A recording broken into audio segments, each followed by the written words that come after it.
Spirituality is a particular term which actually means dealing with intuition. In the theistic tradition, there is a notion of clinging into a word. A certain act is regarded as displeasing to divine principles. A certain act is regarded as pleasing for the divine whatever. In the tradition of non-theism, however, it is very direct that the case history are not particularly important. What is actually important is here and now. Now is definitely now. We try to experience what is available there on the spot. There's no point in thinking that the past did exist that we could have now. This is now. This very moment. Nothing mystical, just now, very simple, straightforward. And from that nowness, however, arises a sense of intelligence, always, that you are constantly interacting with the reality, one by one, spot by spot, constantly. We actually experience fantastic precision, always. But we are threatened by the now, so we jump to the past or the future. Paying attention to the materials that exist in our life, such rich life that we lead. All these choices takes place all the time, but none of them are regarded as bad or good per se. Everything we experience are unconditional experience. They don't come along with a label by saying this is regarded as bad, this is good. But we experience them, but we don't actually pay heed to them properly. We don't actually regard that as that we are going somewhere. We regard that as a hassle, waiting to be dead. Waiting to be dead. Waiting to be dead. Waiting to be dead.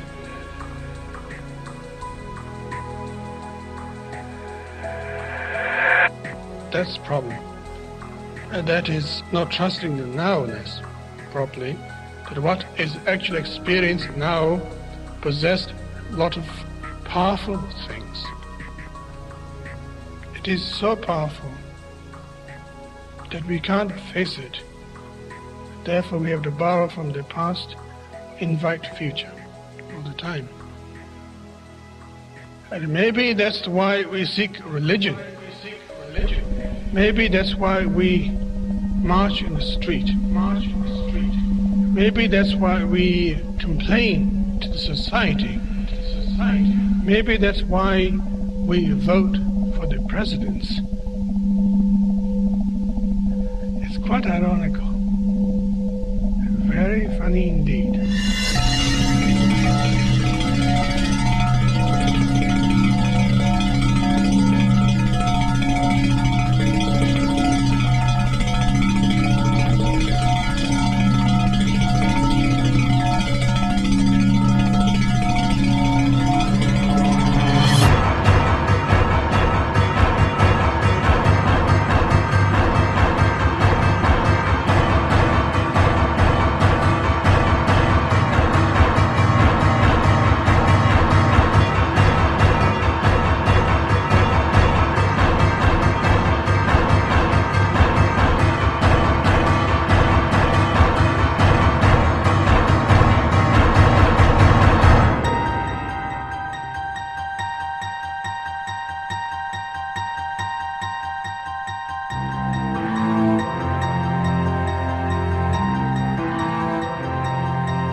the more you begin to investigate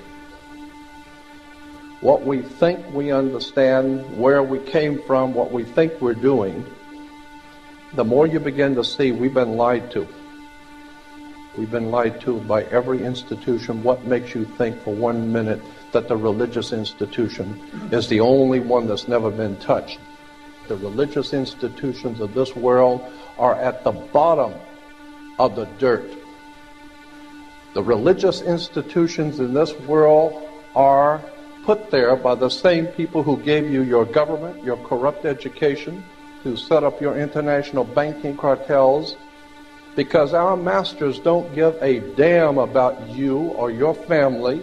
All they care about is what they have always cared about, and that's controlling the whole damn world. We have been misled away from the true and divine presence in the universe that men have called God. I don't know what God is, but I know what He isn't. And unless and until you are prepared to look at the whole truth, and wherever it may go, whoever it may lead to, if you want to look the other way, or if you want to play favorites, then somewhere along the line you're going to find out you're messing with divine justice. The more you educate yourself, the more you understand where things come from, the more obvious things become, and you begin to see lies everywhere. You have to know the truth and seek the truth, and the truth will set you free.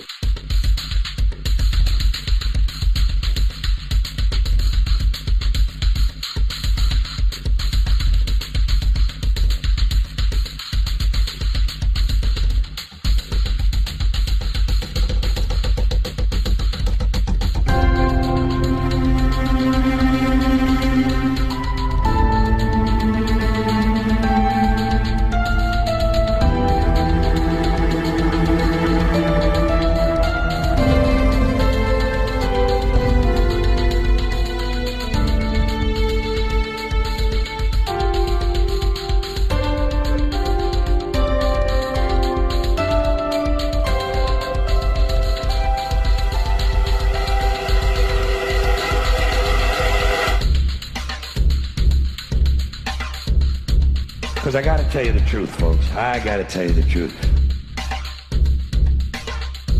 When it comes to bullshit, big time, major league bullshit, you have to stand in awe of the all-time champion of false promises and exaggerated claims, religion.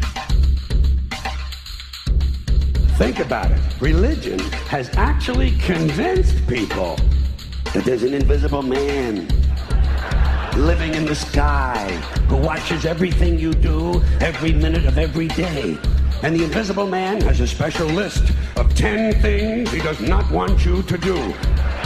And if you do any of these 10 things, he has a special place full of fire and smoke and burning and torture and anguish where he will send you to live and suffer and burn and choke and scream and cry forever and ever till the end of time. But he loves you.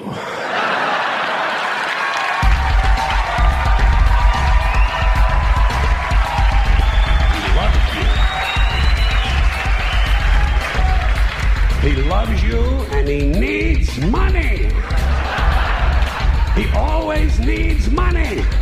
He's all powerful, all perfect, all knowing, and all wise. Somehow just can't handle money. Religion takes in billions of dollars, they pay no taxes, and they always need a little more. Now, you talk about a good bullshit story. Holy shit.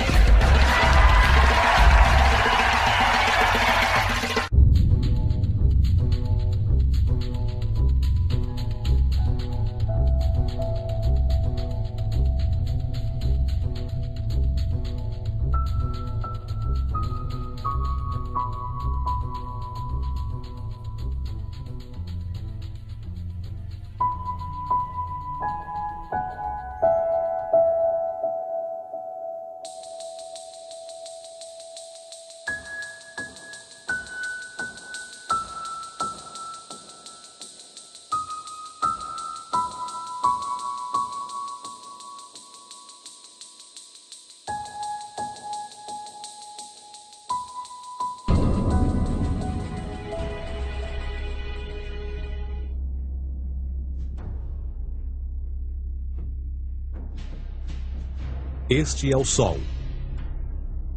Desde o ano 10.000 a.C., a história abunda em pinturas e escritos que refletem o respeito e a adoração dos povos por este astro. E é simples entender o porquê, com seu aparecimento todas as manhãs, trazendo visão, calor e segurança, salvando-os do frio e da escuridão da noite repleta de predadores. Sem ele, todas as culturas perceberam que não haveriam colheitas nem vida no planeta. Estas realidades fizeram do Sol o astro mais adorado de todos. Todavia, muitos estavam atentos também às estrelas. As estrelas formavam padrões que lhes permitiam reconhecer e antecipar eventos que ocorrem de tempos em tempos, tais como eclipses e luas cheias. Eles catalogaram grupos celestiais daquilo que conhecemos hoje como constelações.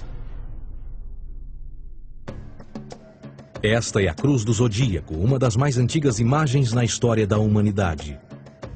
Ela representa o trajeto do Sol através das 12 maiores constelações no decorrer de um ano.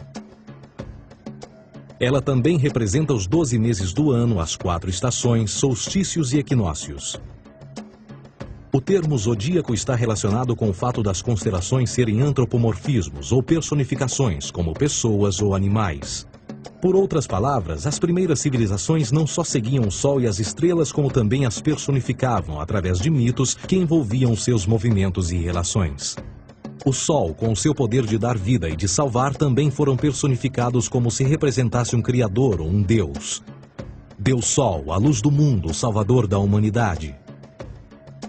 Igualmente, as 12 constelações representaram lugares de viagem para o Deus Sol e foram nomeados por elementos da natureza que aconteciam nesses períodos de tempo. Por exemplo, Aquários, o portador da água que traz as chuvas da primavera.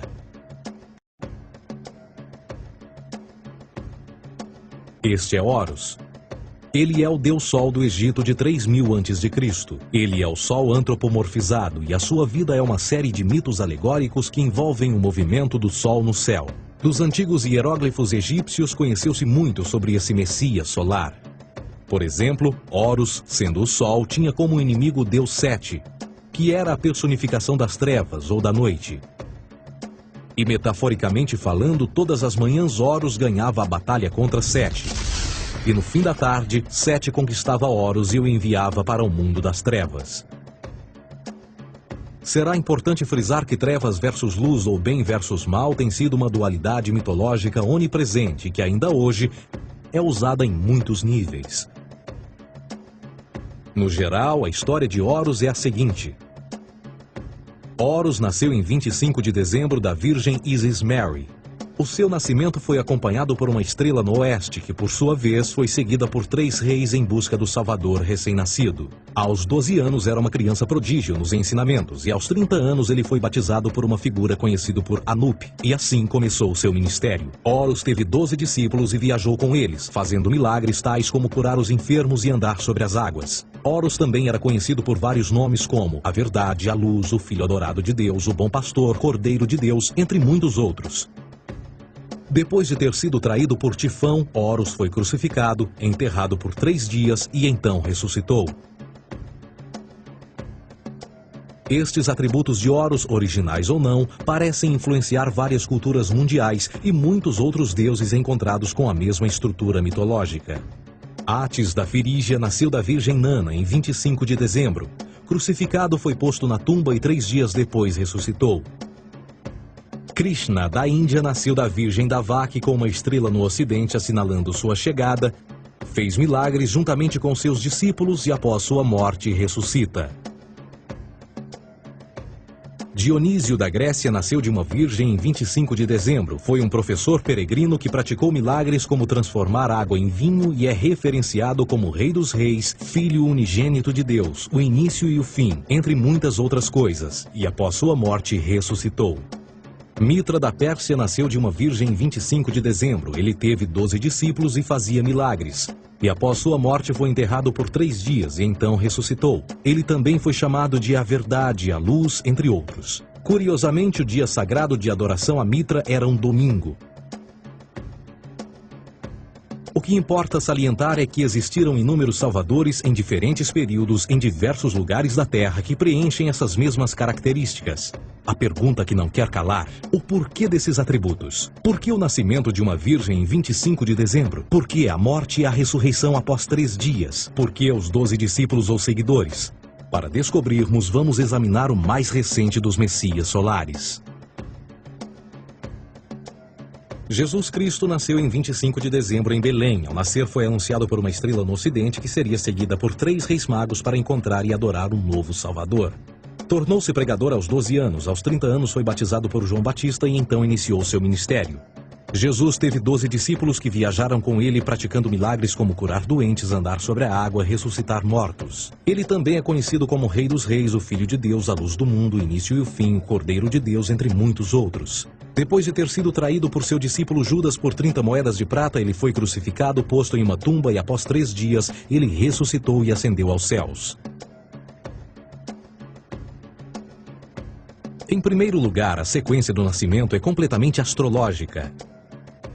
A estrela no ocidente é Sírius, a mais brilhante do céu noturno, que a cada 24 de dezembro se alinha com outras 3 estrelas brilhantes no cinturão de Órion. Essas 3 estrelas brilhantes são chamadas hoje, como eram na antiguidade, 3 reis, 3 Marias no Brasil e Portugal. Os 3 reis e a estrela mais brilhante, Sírius, todas apontam para o nascer do Sol em 25 de dezembro. Esta é a razão pela qual os 3 reis seguem a estrela a oeste em uma ordem que apontam ao amanhecer. O nascimento do Sol.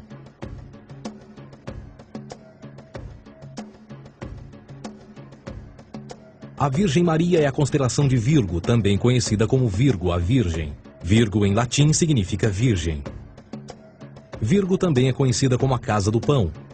E a representação de Virgo é uma virgem segurando um feixe de espigas de trigo. Esta casa do pão e o seu símbolo das espigas de trigo representa agosto e setembro, a época das colheitas. Por sua vez, Belém é a tradução ao pé da letra de a casa do pão. Belém também é a referência à constelação de Virgem, um lugar no céu, não na terra.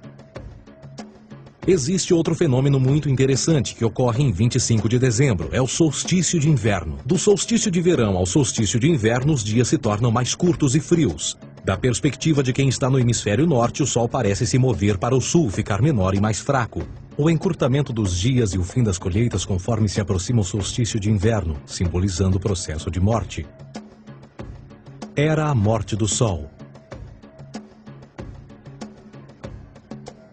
Pelo 22º dia de dezembro, o falecimento estava completamente realizado e faz com que atinja seu ponto mais baixo no céu. Aqui algo curioso acontece. O Sol para de se mover por 3 dias. Durante estes 3 dias, o Sol fica pelas redondezas da constelação do Cruzeiro do Sul, ou Alfa Crucis. Depois desse período, em 25 de dezembro, o Sol se move 1 grau, dessa vez para o norte, trazendo perspectiva de dias maiores, mais calor e a primavera.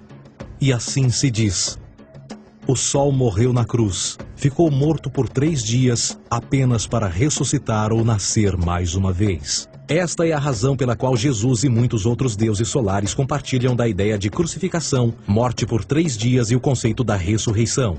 É o período de transição do Sol antes de mudar para a direção contrária no hemisfério norte, trazendo a primavera e assim a salvação.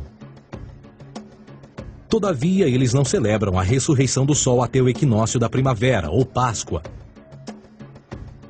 Isto é porque no equinócio da primavera o Sol domina oficialmente o mal, as trevas, assim como o período diurno se torna maior que o noturno. E o revitalizar da vida na primavera emerge. Agora, provavelmente, a analogia mais óbvia de todas neste simbolismo astrológico são os 12 discípulos de Jesus. Eles são simplesmente as 12 constelações do zodíaco com que Jesus, sendo o Sol, viaja. De fato, o número 12 está sempre presente ao longo da Bíblia.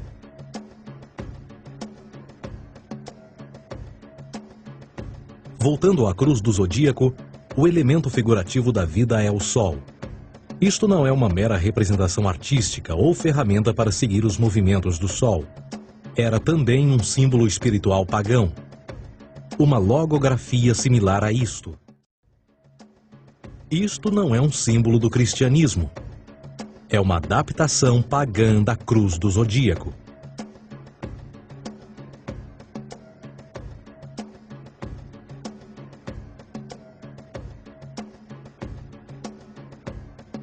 Esta é a razão pela qual Jesus, nas primeiras representações, era sempre mostrado com a sua cabeça na cruz. Jesus é o Sol, Filho de Deus, a luz do mundo.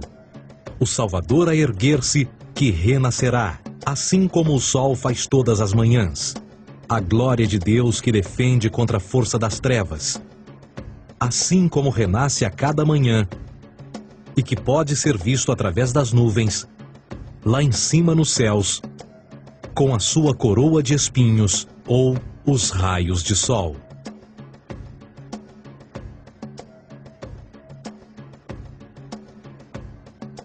Agora, nas muitas referências astrológicas ou astronômicas na Bíblia, uma das mais importantes tem a ver com o conceito de eras. Através das Escrituras há inúmeras referências a essa era.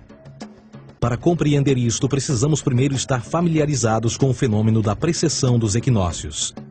Os antigos egípcios, assim como outras culturas antes deles, reconheceram que aproximadamente de 2150 em 2150 anos, o nascer do Sol durante o equinócio de primavera ocorria num diferente signo do zodíaco.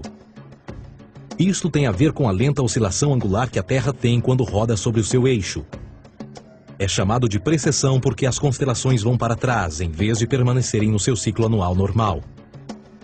O tempo que demora cada precessão através dos 12 signos é de 25.765 anos. Este ciclo completo é chamado também de Grande Ano, e algumas civilizações ancestrais sabiam disso. Referiam-se a cada ciclo 2.150 anos como Era. De 4.300 a.C. a 2.150 a.C. foi a Era de Touro. De 2.150 a.C. a 1 d.C. foi a Era de Áries. E de 1 d.C. a 2.150 d.C. é a Era de Peixes, a era que permanecemos nos dias de hoje. E por volta de 2150 entraremos na nova era, a Era de Aquários. Agora, a Bíblia refere-se por alto ao movimento simbólico durante 3 eras, quando se vislumbra já é uma quarta. No Velho Testamento, quando Moisés desce o Monte Sinai com os 10 mandamentos, ele está perturbado ao ver sua gente adorar um bezerro dourado. De fato, ele até partiu as pedras dos 10 mandamentos e disse a todos para se matarem uns aos outros para purgarem o mal. A maior parte dos estudiosos da Bíblia atribuem esta ira de Moisés ao fato de os israelitas estarem adorando a um falso ídolo ou algo semelhante. A realidade é que o bezerro dourado é o Taurus, touro. E Moisés representa a nova era de Áries. Esta é a razão pela qual os judeus ainda hoje assopram com o chifre do carneiro. Moisés representa a nova era de Áries. E perante esta, todos têm de largar a velha. Outras divindades, tais como Mitra, marcam essa transição também. Um deus pré-cristão que mata o touro, na mesma linha simbólica. Agora Jesus é a figura portadora da era seguinte à de Áries, a era de Peixes. O simbolismo de peixes é abundante no Novo Testamento, assim como Jesus alimenta 5.000 pessoas com pão e 2 peixes. No início do seu ministério, enquanto caminhava ao longo da Galileia, conhece 2 pescadores que o seguem. Agora reflita se voltar a ver um adesivo em formato de peixe escrito Jesus na traseira dos carros. Poucos sabem o que aquilo no fundo representa. É um simbolismo astrológico pagão para o reinado do Sol durante a Era de Peixes. Jesus assumiu também que a data do seu nascimento é também a data do início desta era. Em Lucas 22:10, quando Jesus é questionado se a próxima passagem será depois de ele ir embora, Jesus responde: Eis que quando entrardes na cidade, encontrareis um homem levando um cântaro de água. Segui-o até a casa em que ele entrar. Esta escritura é de longe a mais reveladora de todas as referências astrológicas. O homem que leva um cântaro de água é Aquários, o portador de água, que é sempre representado com um homem despejando uma porção de água.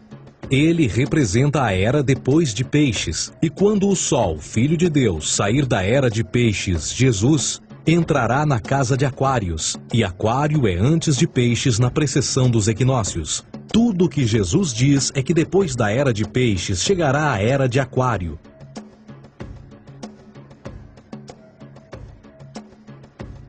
Agora todos já ouvimos falar sobre o fim do mundo. Deixando à parte o lado cartunista no livro de Apocalipse, a espinha dorsal nesta ideia surge em Mateus 28:20, onde Jesus diz: Eu estarei convosco até o fim do mundo, dos séculos em português. Contudo, na tradução inglesa da Bíblia, a palavra mundo está mal traduzida. A palavra realmente usada era aion, que significa era.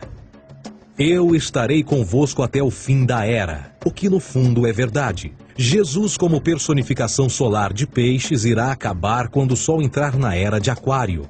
Este conceito de fim dos tempos e do fim do mundo é uma má interpretação desta alegoria astrológica. Vamos dizer que aproximadamente 100 milhões de brasileiros acreditam que o fim do mundo está próximo. Além disso, o personagem de Jesus, literalmente e astrologicamente um híbrido, só demonstra o quão plágio do deus Sol Horus do Egito, Jesus é. Por exemplo, inscrito há 3.500 anos atrás, nas paredes do templo de Luxor, no Egito, estão imagens da Enunciação, da Imaculada Concepção, do nascimento e da adoração a Horus. As imagens começam com o anúncio à Virgem Ísis de que ela irá gerar Horus, que Nefe, o Espírito Santo, irá engravidar a Virgem, e depois o parto e a adoração, e que é não mais do que o milagre da concepção de Jesus. Na verdade, as semelhanças entre Horus e Jesus são flagrantes.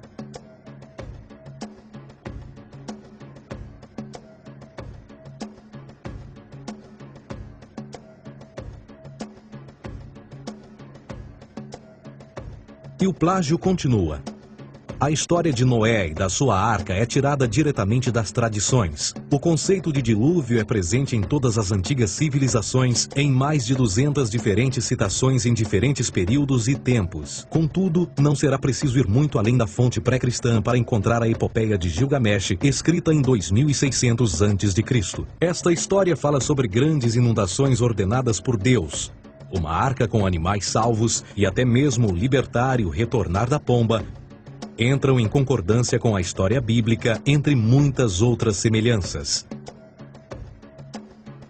E depois há a história plagiada de Moisés. Sobre o nascimento de Moisés, disse que ele foi colocado numa cesta de cana e lançado ao rio para evitar um infanticídio. Ele foi mais tarde salvo pela filha de um rei e criado por ela como um príncipe. Esta história do bebê numa cesta foi retirada do mito de Sargão de Acade por volta de 2250 a.C. Depois de nascer, Sargão foi posto numa cesta de rede para evitar um infanticídio e lançado ao rio.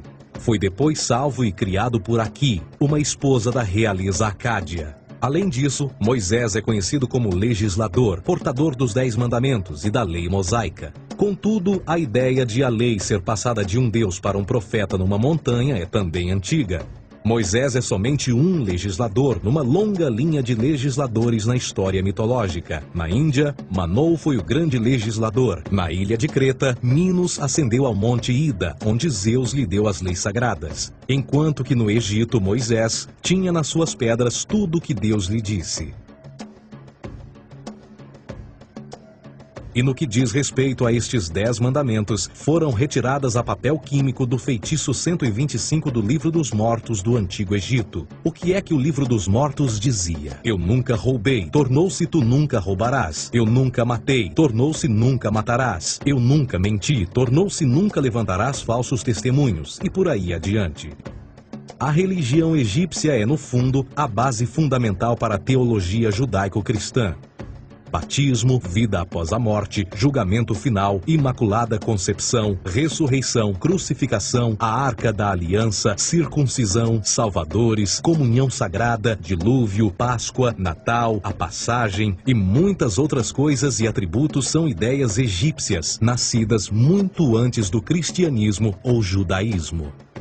Justin Martyr, um dos primeiros historiadores e defensores cristãos, escreveu: quando nós, cristãos, dizemos que Jesus Cristo, nosso Mestre, foi produzido sem união sexual, morreu e ressuscitou e ascendeu aos céus, nós não propomos nada de muito diferente do que aqueles que propõem e acreditam tal como nós, nos filhos de Júpiter.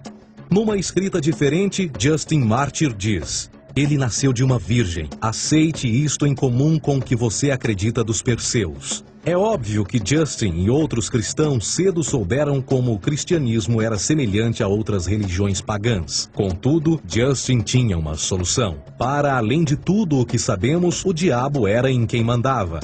O diabo teve a ambição de chegar primeiro que o Cristo e criou essas características para o mundo pagão.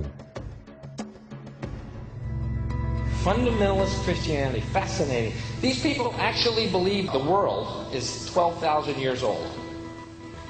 Swear to God. I actually asked one of these guys, okay, dinosaur fossils. He says, dinosaur fossils? God put those here to test our faith.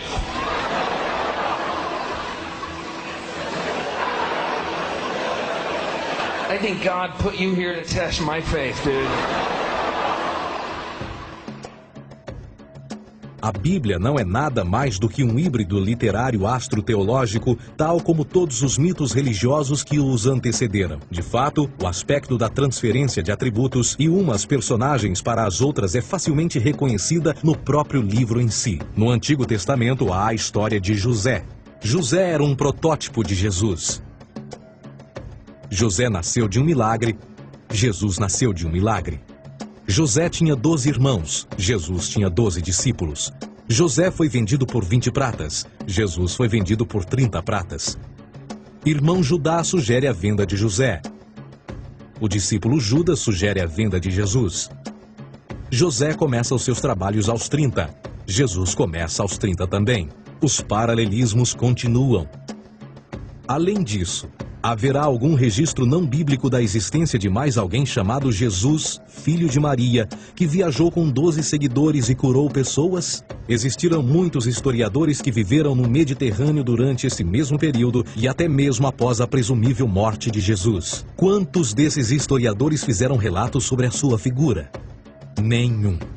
Porém, para sermos justos, não significa que os defensores da existência de Jesus nunca tenham reclamado o contrário. São particularmente 4 referidos como pioneiros sobre a teoria da existência de Jesus: Plínio o Jovem, Suetônio e Tácito. Cada uma das suas máximas consiste apenas em algumas frases em que, na melhor das hipóteses, se refere a Christus ou Cristo, e que na realidade não é um nome, mas sim uma titulação. A 4ª fonte é Joséfo, cujos documentos ficou provado terem sido falsificados séculos atrás e, para infortúnio da humanidade, por muitos ainda visto como verdadeiros. Poderá alguém ter se aproveitado das ideias renascer dos mortos, a ascensão ao reino dos céus e a prática de milagres e que a partir daí tenha começado a surgir nos registros históricos? Não, porque uma vez pesadas as evidências, há grandes probabilidades da figura conhecida como Jesus nunca sequer ter existido.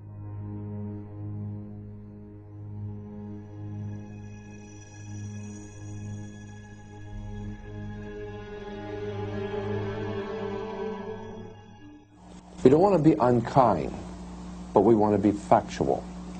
We don't want to cause hurt feelings, but we want to be academically correct in what we understand and know to be true.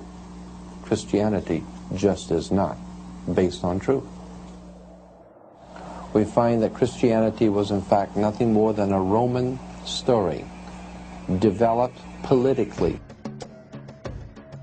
A realidade consiste em que Jesus foi a divindade solar do setor gnosticista cristão e, tal como outros deuses pagãos, era uma figura mítica.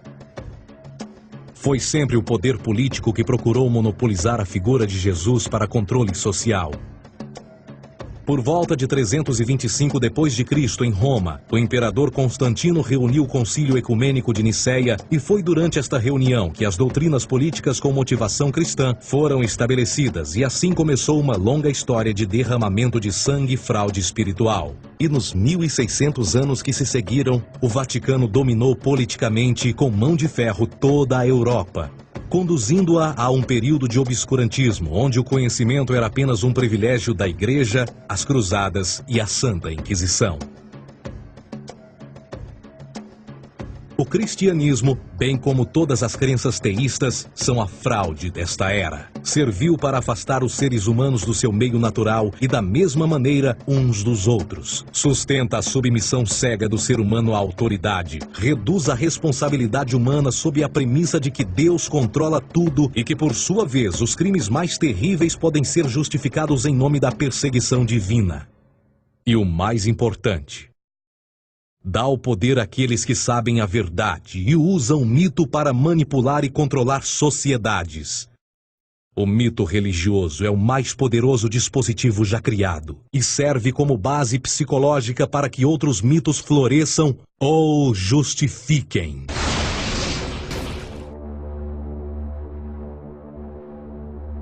A myth is an idea that, while widely believed, is false. In a deeper sense, in the religious sense, a myth serves as an orienting and mobilizing story for a people. The focus is not on the story's relation to reality, but on its function. A story cannot function unless it is believed to be true in the community or the nation. It is not a matter of debate. If some people have the bad taste to raise the question of the truth of the sacred story, the keepers of the faith do not enter into debate with them. They ignore them or denounce them as blasphemers. It is wrong, blasphemous, and sinful for you to suggest, imply, or help other people come to the conclusion that the U.S. government killed 3,000 of its own citizens.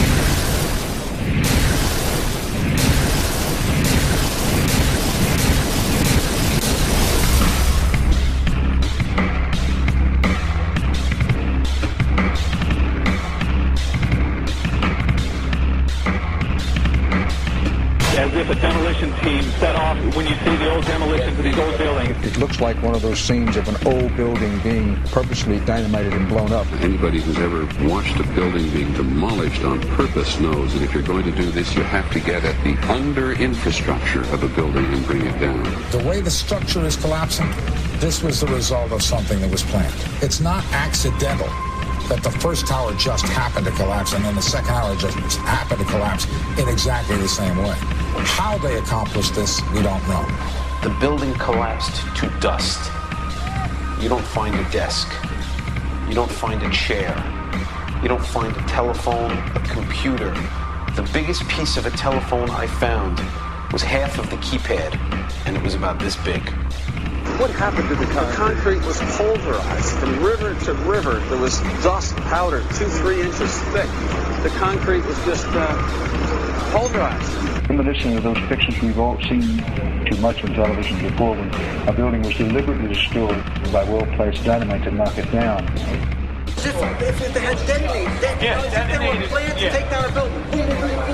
I heard a second explosion. There was a heavy-duty explosion. Then there was those secondary explosions and then the subsequent collapses. An explosion blew and it knocked everybody over. To me, it sounded like an explosion. It sounded like gunfire.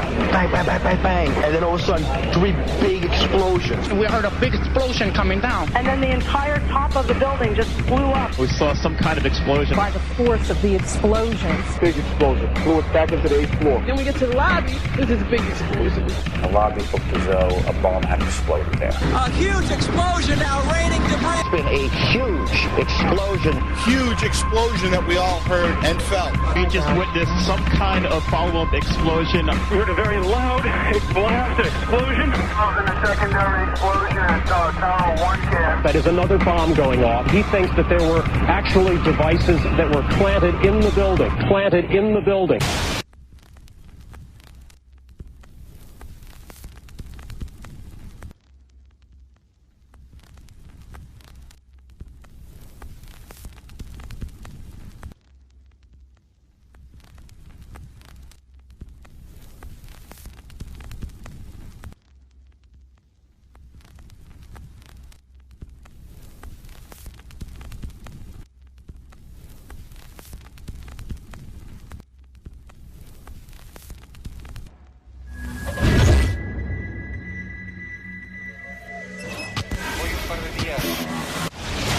I don't think anybody could have predicted that they would try to use an airplane as a missile, a hijacked airplane as a missile. Nobody in our government, at least, and I don't think the prior government that could envision flying airplanes into buildings. No specific threat involving really domestic operation or involving what happened, obviously, the city's airliner and so forth. There were no warning signs that I'm aware of. USA Today reports that in the 2 years before the attacks on September the 11th, NORAD conducted exercises using hijacked airliners as weapons.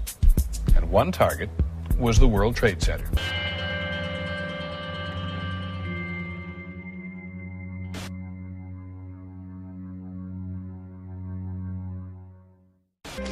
In confidential documents from the Philippines obtained by CNN, the plan was clear. He will board any American commercial aircraft, control its cockpit, and dive it at the CIA headquarters. Other buildings targeted the Pentagon and the World Trade Center. Security in counterterrorism was blinking red, in the words of George Tenet, that the warnings of an imminent attack were so severe that something dramatic should have been done. It was unparalleled. Instead, our president went on a month-long vacation.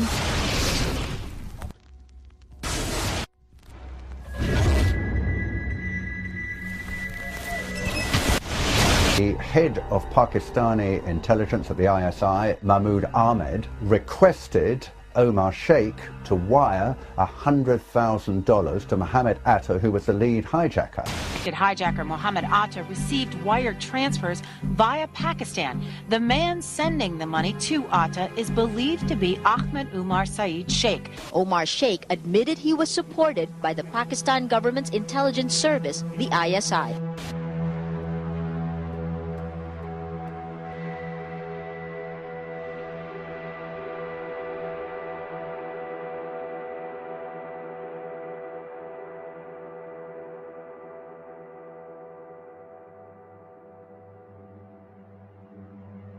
Although we are told that 4 or 5 of the alleged hijackers were on each of the flights. If so, their names should have been on the flight manifests.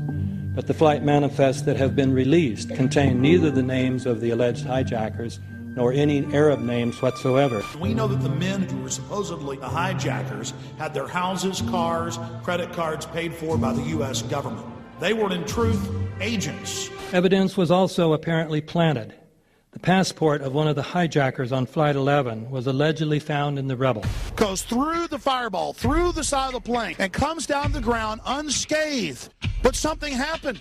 For 6 months, they reported they had this passport. Boy, we've got it. We've got the proof. And then the guy stood up and was alive. Several of these 19 men are still alive.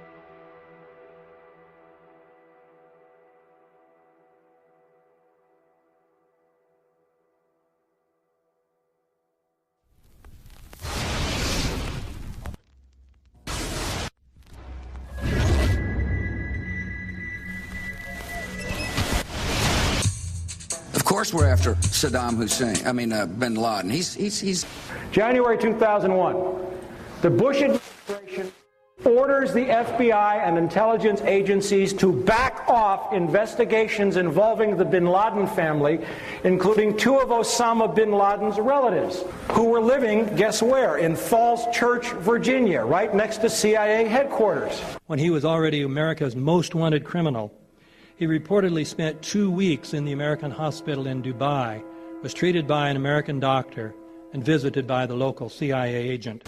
We have not seen one piece of evidence that links Osama bin Laden directly to the planning stages of September 11th. This failure to provide proof was later said to be unnecessary because bin Laden, in a video allegedly found in Afghanistan, admitted responsibility for the attacks. This confession is now widely cited as proof. But the man in this video has darker skin, fuller cheeks, and a broader nose than the Osama bin Laden of all other videos. We again seem to have planted evidence. In 1976, Osama's older brother Salim bin Laden hired a man in Texas by the name of Jim Bath to handle all the investments in the United States for the bin Laden family. Jim Bath also happens to be a personal, almost lifelong friend and former Air National Guard pilot with George W. Bush. The connections between the Bushes and the bin Ladens become much more clear when George Herbert Walker Bush made trips to Saudi Arabia in 1998 and 2000 to meet with the bin Laden family on behalf of a company called the Carlyle Group.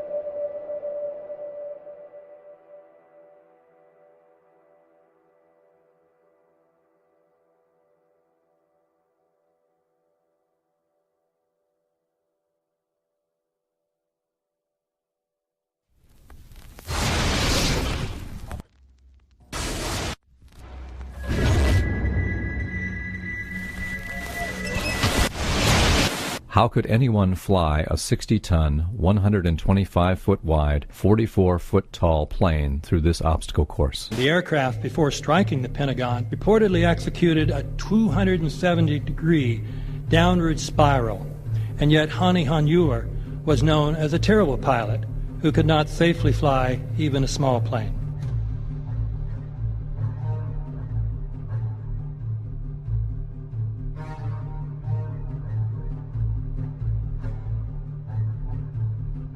No seats, no luggage, no bodies.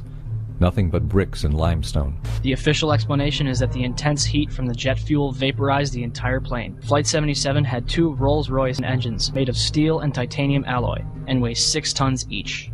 It is scientifically impossible, but 12 tons of steel and titanium was vaporized by jet fuel. We're also told that the bodies were able to be identified either by their fingerprints or by the DNA. So what kind of fire can vaporize aluminum and tempered steel and yet leave human bodies intact? From my close-up inspection, there's no evidence of a plane having crashed anywhere near the Pentagon. And as I said, the only pieces left that you can see are small enough that you could pick up in your hand. Shortly after the strike, government agents picked up debris and carried it off. The entire lawn was covered with dirt and gravel, so that any remaining forensic evidence was literally covered up. The videos from security cameras, which would show what really hit the Pentagon, were immediately confiscated by agents of the FBI, and the Department of Justice has to this day refused to release them. If these videos would prove that the Pentagon was really hit by a 757, most of us would assume the government would release them.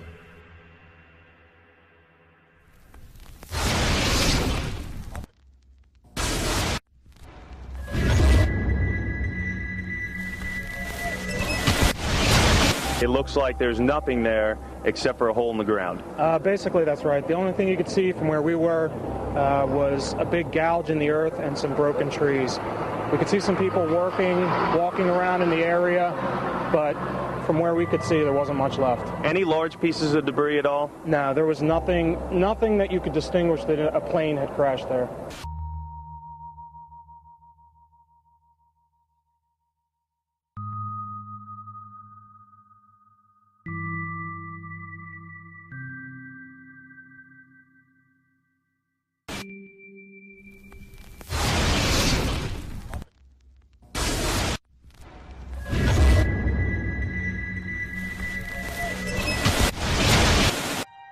Pancake theory, according to which the fires, while not melting the steel, heated it up sufficiently to cause the floors weakened by the airplane strikes to break loose from the steel columns, and this started a chain reaction. So you would expect then from that theory, which is the official theory, to see a whole stack of floors piled up on top of each other and then a spindle of core columns standing too. The core of each of the twin towers consisted of 47 massive steel columns. If the floors had broken loose from them, these columns would have still been sticking up into the air 1,000 feet. The plane did not cut all those core columns. We designed the buildings to take the impact of the Boeing 707 hitting the building at any location. The building probably could sustain multiple impacts of jetliners. That the plane flew straight into the building. Through him, right. Yeah. So you're saying that the building was actually designed to cope with a hole like that and right. still survive? Yeah, it was. If you had dropped, say, a billiard ball from the top of the World Trade Center, 110 floors up there, it would have taken 8 to 10 seconds to hit the ground encountering no resistance whatsoever. The Twin Towers came down in nearly free-fall speed. 200,000 tons of steel shatters and explodes outwards over 500 feet. This means that floors shattered at an average rate of about 10 floors per second. There is no scenario for a pancake effect of buildings falling that allows them to fall at the rate of free fall. Now what can do that? What can move mass out of the way? Explosives.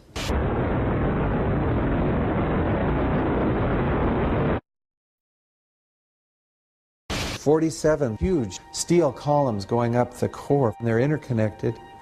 How do you get them to fail simultaneously so the core disappears? It looks like those core columns were cut. The way we do this is by cutting the beam at an angle.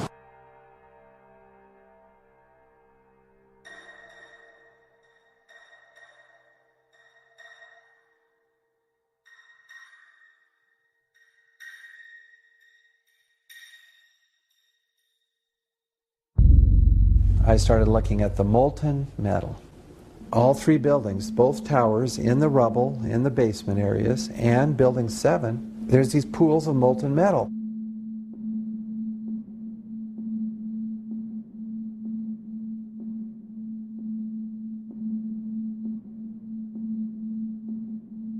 You'd get down below and you'd see molten steel running down the channel rails, like you're in a foundry. Like lava. The molten steel was found 3, 4, and 5 weeks later, when the rubble was being removed. He said that molten steel was also found underneath World Trade Center 7. So I'm looking through the official reports. What do they say about the molten metal? They say nothing. Now, wait a minute. This is important evidence. So where'd that come from? Thermite is so hot that it'll just cut through steel, through structural steel, for example, like a knife through butter. The products are molten iron and aluminum oxide, which goes off primarily as a dust. You know those enormous dust clouds? You can imagine when you assemble these chemicals on a large scale.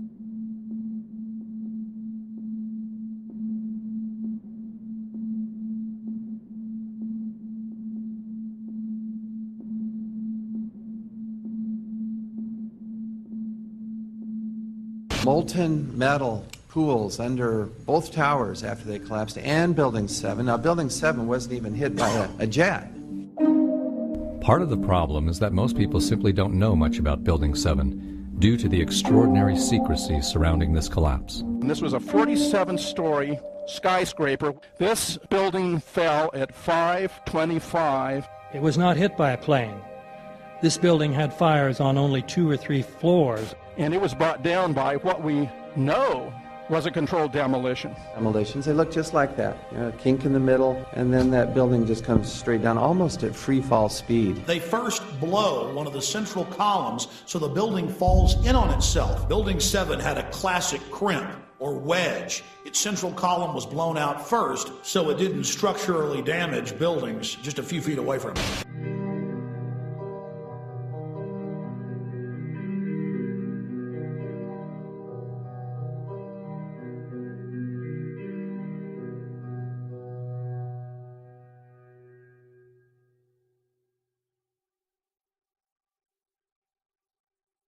Our office was on the B1 level. As I was talking to a supervisor at 8:46, and all of a sudden we hear, boom! An explosion so hard that pushed us upwards. And it came from the basement between the B2 level and the B3 level. And when I went to verbalize, we hear, boom! The impact of the plane on the top. As I'm walking by the main freight corridor building in the corridor, that's when I got blown. I mean, the impact of the explosion threw me to the floor, and that's when everything started happening. All of a sudden, a big impact happened again, and all the ceiling tile was falling down, the light fixtures were falling. You know, you got to go clear across the whole from 1 to 2 World Trade Center, and then all of a sudden, it happened all over again. Something else hit us to the floor. Right in the basement, you felt it. Walls were caving in, everything that was going on. I mean, I know of people that got killed in the basement. I know of people that got broken legs in the basement. People that got reconstructive surgery because the walls hit them in the face.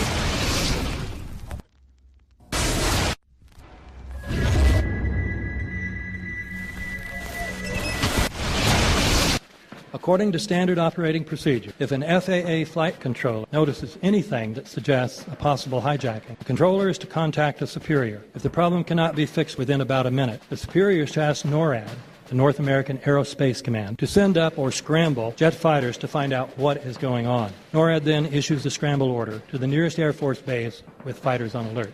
But although interceptions usually occur within 10 or so minutes, in this case, 80 or so minutes had elapsed before fighters were even airborne. It's a mind-bending anomaly. Not a single U.S. Air Force interceptor turns a wheel until it's too late. There are no jets at all. What if they were so confused and had been so deliberately confused that they couldn't respond? The reason that they didn't know where to go was because a number of conflicting and overlapping war game exercises were taking place. It involved the insertion of false radar blips onto radar screens in the Northeast Air Defense Sector. Center Team U, we have a problem here. We have a hijacked aircraft headed towards New York. We need someone to scramble some F-16s or something up there to help us out. Is this real world or exercise? Is this real world or exercise? There was another exercise, Vigilant Warrior, which was, in fact, according to a NORAD source, a live-fly hijack drill being conducted at the same time. With only 8 available fighter aircraft, and they have to be dispatched in pairs, they were dealing with as many as 22 possible hijacks on the day of 9/11, and they couldn't separate the war game exercises from the actual hijacks.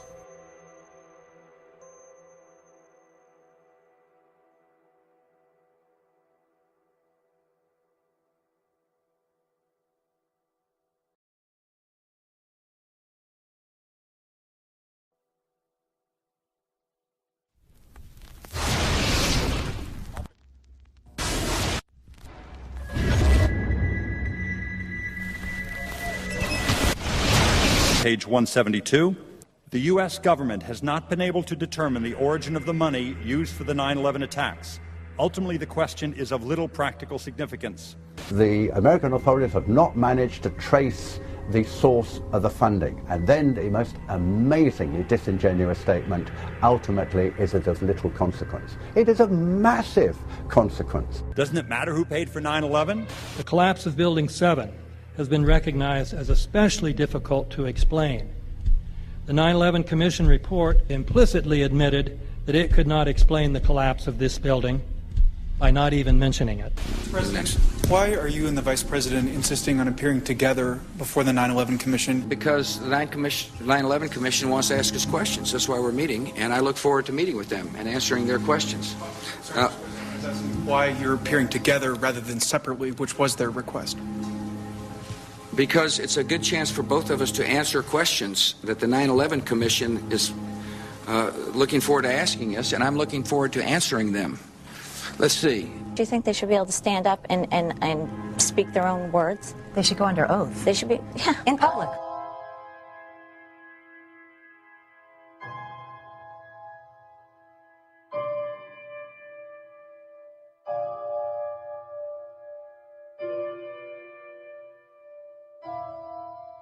Don't you think that the families deserve to have a transcript or to be able to see what you Adam, said? you asked me that question yesterday. I got the same answer, yeah. The final report was a unanimous report. That means that if there was a single commissioner who had any objection about anything, that fact would be dropped from the report. We have found out that he not only served on the transition team of the Bush administration, that he was a person who wrote a draft memo for the setup of the Bush administration's National Security Council, that he was an individual who wrote the preemptive war strategy that was eventually used for the war in Iraq, that he is a close friend of Condoleezza Rice's. We want him to resign. There is literally nothing in the 9/11 report that the Bush administration did not approve of. We can understand, therefore, why the Commission, under Zelikow's leadership, would have ignored all the evidence that would point to the truth, that 9/11 was a false flag operation intended to authorize the doctrines and funds needed for a new level of imperial mobilization.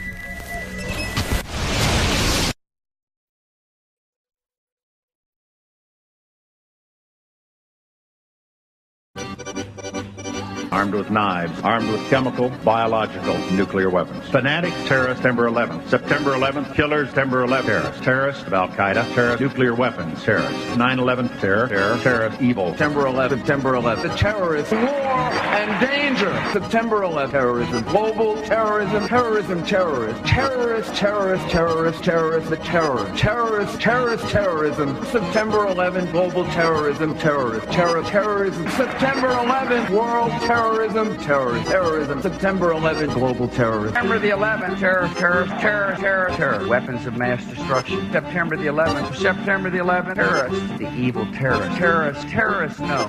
Terrorism. The words are hypnotically repeated. Terrorism, terrorist, terrorist threat, and of course, believed to be linked to Al-Qaeda. But it's the so-called war on terrorism that's in our faces practically 24/7 as the inescapable focus of our existence. One day, our grandchildren will look back on this time and ask, how was the war on terror won? The entire U.S. ruling class, ruling elite, comes to see terrorism as the preferred means, indeed the only means, to provide social cohesion, to provide an enemy image for the society to keep it together. According to neocon theory from Carl Schmitt, you have to have an enemy image in order to have a society. It's a very dangerous thing, because now it means that the entire social order, the political parties, intellectual life, politics in general, all based on a monstrous myth. Monstrous myth.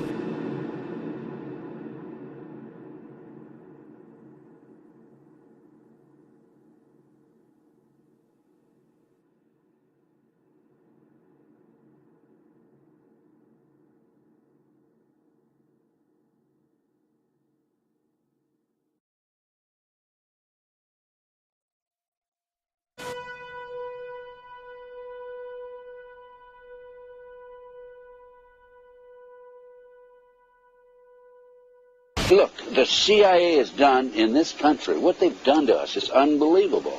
Look at the terrorist acts that have occurred. The CIA behind most, if not all of them. We had the Marine barracks. We had our embassy in Kenya. We had Pan Am 103. We had the USS Cole. We had Oklahoma City. We had the World Trade Center in 1993. That helped the terrorists blow up the World Trade Center the first time. They built the bomb. They got the driver's license. The informant, the FBI informant, a fellow named Salam, a 43-year-old former Egyptian army officer, he was given the assignment to put the bomb together. And he went to his supervisor, his FBI supervisor, and said, we're going to put a dummy bomb in here, right? And the FBI supervisor said, no, we're going to put a real bomb. The FBI actually carried out the attack on the World Trade Center in 1993. They actually hired Ahmad Salam and paid him $1 million and gave him real explosives, a detonator, and told him to build a bomb and to give it to the foolish people that he was controlling to allow them to attack the World Trade Center complex. Unfortunately for them, there were only 6 people killed, not enough to pass the legislation. So what happened is 2 years later, April 19, 1995, down comes Oklahoma City Murrah building, 168 people killed. 1 year later, the anti-terrorism legislation that takes away many of our constitutional rights and civil liberties is passed.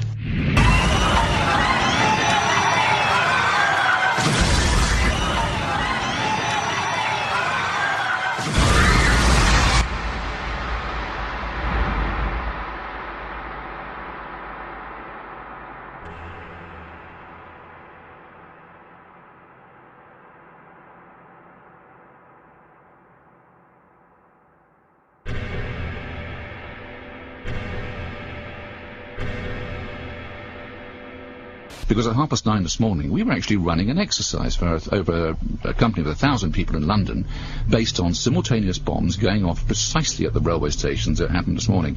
So I still have the hairs on the back of my neck standing upright. To get this quite straight, you were running an exercise to see how you would cope with this, and it happened while you were running the exercise? Precisely.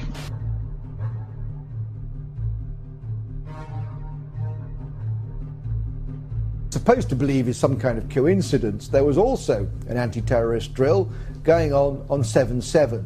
And again, just like 9/11, they were talking about attacks on the same targets, the same kind of tube stations, and exactly the same time as the actual attack happened, providing some kind of cover for what must be operations orchestrated in some way by the state.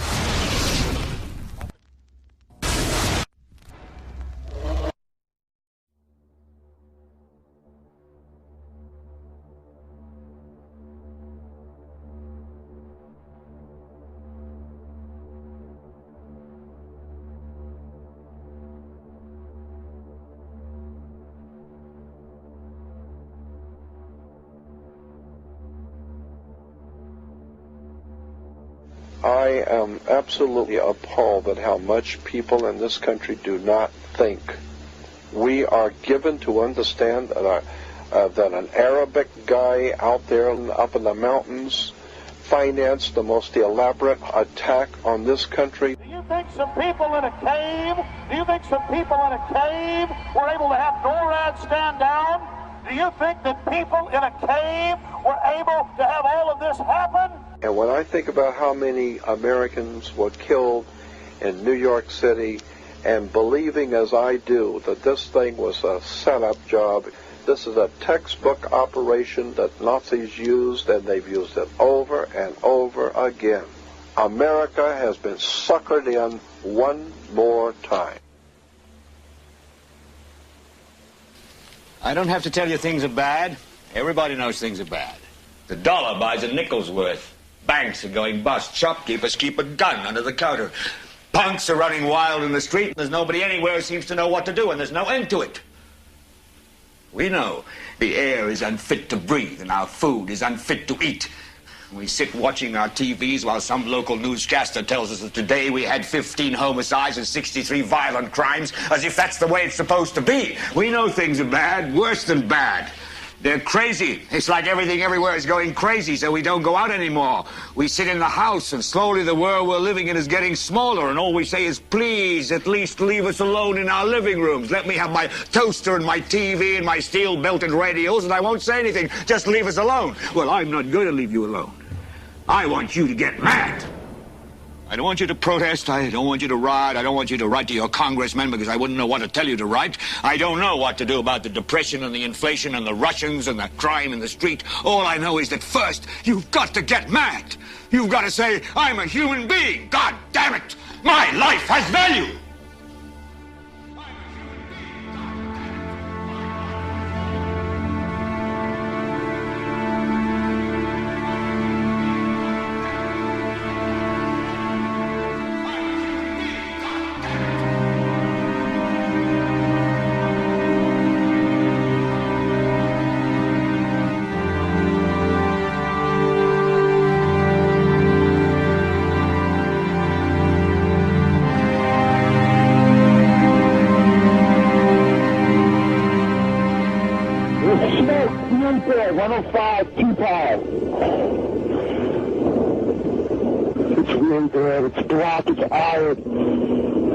My wife thinks I'm all right. I called her and said I was leaving the building. I was fine, and bang.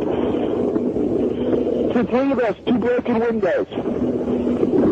Oh, God!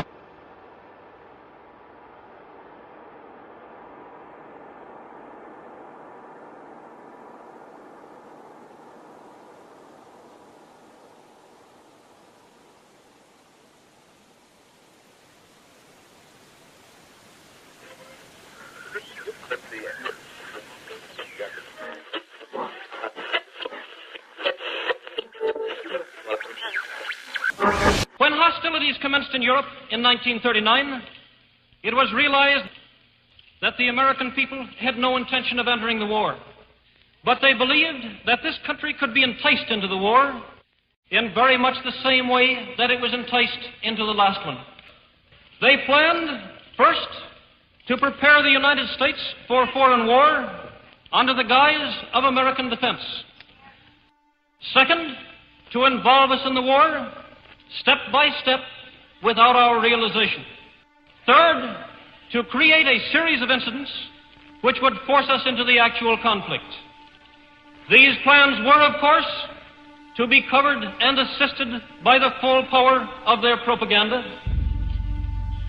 Our theaters soon became filled with plays portraying the glory of war. newsreels lost all semblance of objectivity, and they have used the war to justify the restriction of congressional power and the assumption of dictatorial procedures on the part of the President and his appointees. A fear campaign was inaugurated. We cannot allow the natural passions and prejudices of other peoples to lead our country to destruction.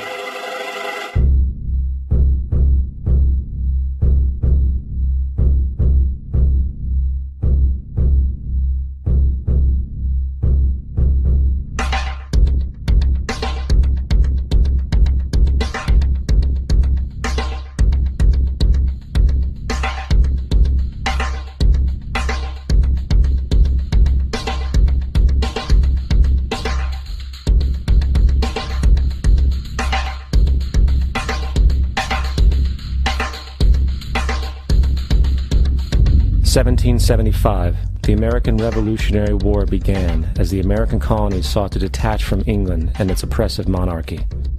Though many reasons are cited for the revolution, one in particular sticks out as the prime cause: that King George III of England outlawed the interest-free, independent currency the colonies were producing and using for themselves, in turn forcing them to borrow money from the Central Bank of England at interest, immediately putting the colonies into debt. And, as Benjamin Franklin later wrote, the refusal of King George III to allow the colonies to operate an honest money system which freed the ordinary man from the clutches of the money manipulators was probably the prime cause of the revolution. In 1783, America won its independence from England. However, its battle against the central bank concept and the corrupt, greed-filled men associated with it had just begun. So what is a central bank? A central bank is an institution that produces the currency of an entire nation. Based on historical precedent, two specific powers are inherent in central banking practice: the control of interest rates and the control of the money supply, or inflation. The central bank does not simply supply a government's economy with money, it loans it to them at interest. Then, through the use of increasing and decreasing the supply of money, the central bank regulates the value of the currency being issued. It is critical to understand that the entire structure of this system can only produce one thing in the long run: debt. It doesn't take a lot of ingenuity to figure this scam out. For every single dollar produced by the central bank is loaned at interest. That means every single dollar produced is actually the dollar plus a certain percent of debt based on that dollar. And since the central bank has the monopoly over the production of the currency for the entire country, and they loan each dollar out with immediate debt attached to it, where does the money to pay for the debt come from? It can only come from the central bank again, which means the central bank has to perpetually increase its money supply to temporarily cover the outstanding debt created, which in turn, since that new money is loaned out at interest as well, creates even more debt. The end result of this system without fail is slavery, for it is impossible for the government and thus the public to ever come out of the self-generating debt. The founding fathers of this country were well aware of this.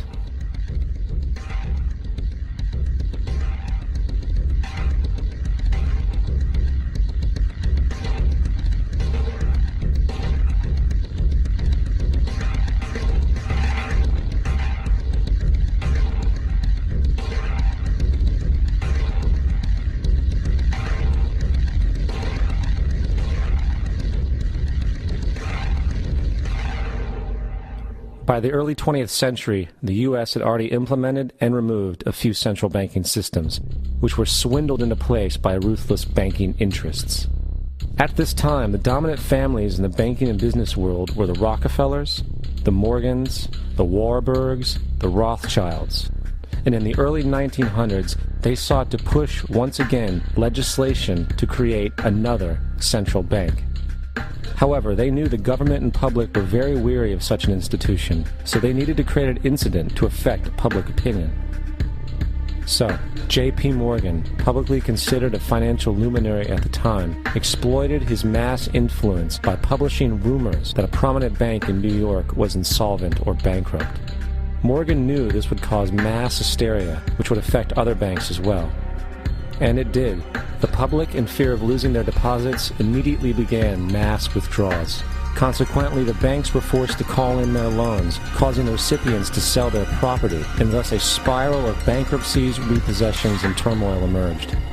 Putting the pieces together a few years later, Frederick Allen of Life magazine wrote, "The Morgan interests took advantage to precipitate the panic, guiding it shrewdly as it progressed."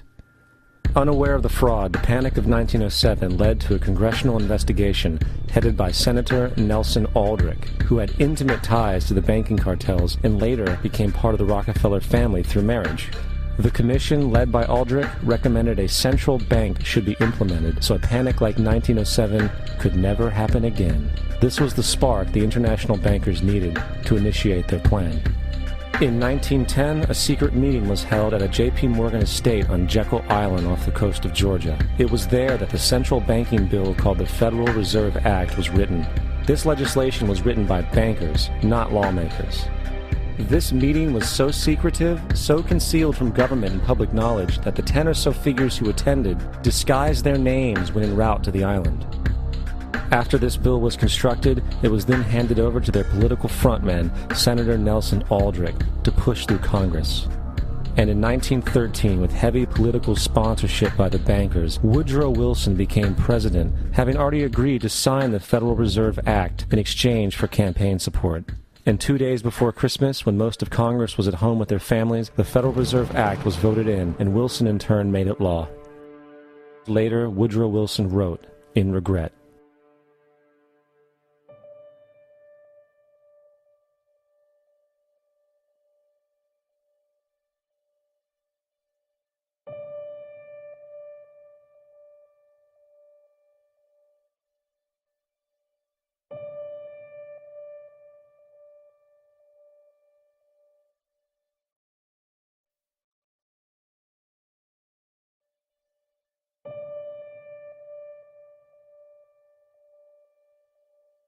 Congressman Louis McFadden also expressed the truth after the passage of the bill. A world banking system was being set up here, a superstate controlled by international bankers, acting together to enslave the world for their own pleasure. The Fed has usurped the government. Now, the public was told that the Federal Reserve System was an economic stabilizer, and inflation and economic crises were a thing of the past. Well, as history has shown, nothing is further from the truth. The fact is, the international bankers now had a streamlined machine to expand their personal ambitions. For example, from 1914 to 1919, the Fed increased the money supply by nearly 100%, resulting in extensive loans to small banks and the public. Then, in 1920, the Fed called in mass percentages of the outstanding money supply, thus resulting in the supporting banks having to call in huge numbers of loans, and, just like 1907, bank runs, bankruptcy, and collapse occurred. Over 5,400 competitive banks outside of the Federal Reserve System collapsed, further consolidating the monopoly of a small group of international bankers. Privy to this crime, Congressman Lindbergh stepped up and said in 1921, "Under the Federal Reserve Act, panics are scientifically created. The present panic is the first scientifically created one, worked out as we figure a mathematical equation." However, the Panic of 1920 was just a warm-up. From 1921 to 1929, the Fed again increased the money supply, resulting once again in extensive loans to the public and banks. There was also a fairly new type of loan called a margin loan in the stock market. Very simply, the margin loan allowed an investor to put down only 10% of a stock's price, with the other 90% being loaned through the broker. In other words, a person could own $1,000 worth of stock with only $100 down. This method was very popular in the roaring 1920s, as everyone seemed to be making money in the market. However, there was a catch to this loan. It could be called in at any time and had to be paid within 24 hours. This is termed a margin call, and the typical result of a margin call is the selling of the stock purchased with the loan. So, a few months before October in 1929, J.D. Rockefeller, Bernard Baruch, and other insiders quietly exited the market, and on October 24, 1929, the New York financiers who furnished the margin loans started calling them in masse. This sparked an instantaneous, massive sell-off in the market, for everyone had to cover the margin loans. It then triggered mass bank runs for the same reason, in turn collapsing over 16,000 banks, enabling the conspiring international bankers to not only buy up rival banks at a discount, but to also buy up whole corporations at pennies on the dollar. It was the greatest robbery in American history. But that didn't stop there. Rather than expanding the money supply in order to recover from this economic collapse, the Fed actually contracted it, fueling one of the largest depressions in history.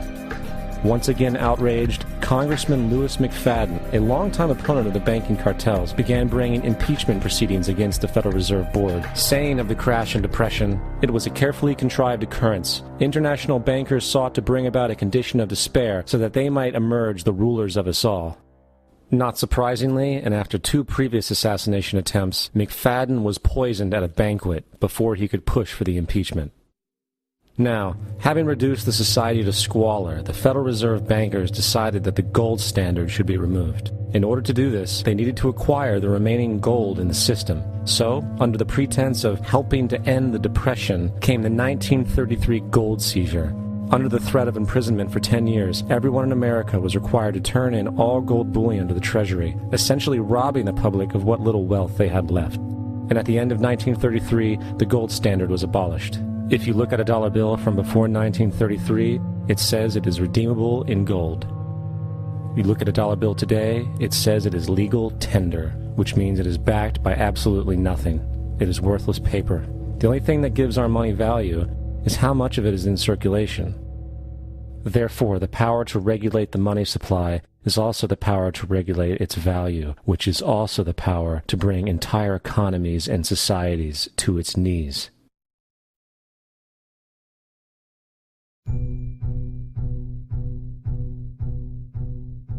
It's important to clearly understand, the Federal Reserve is a private corporation. It is about as Federal Express.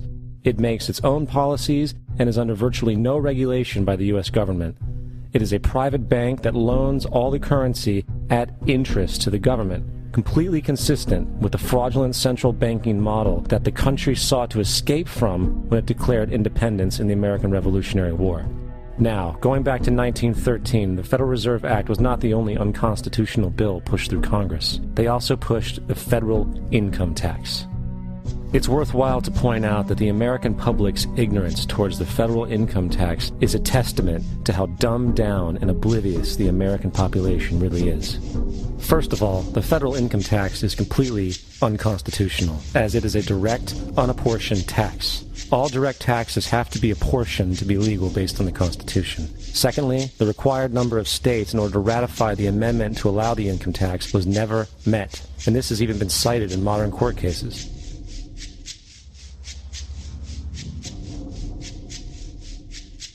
Third, at the present day, roughly 25% of the average worker's income is taken via this tax.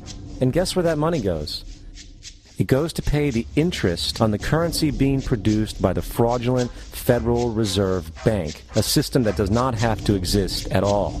The money you make working almost 3 months out of the year goes almost literally into the pockets of the international bankers who own the private Federal Reserve Bank.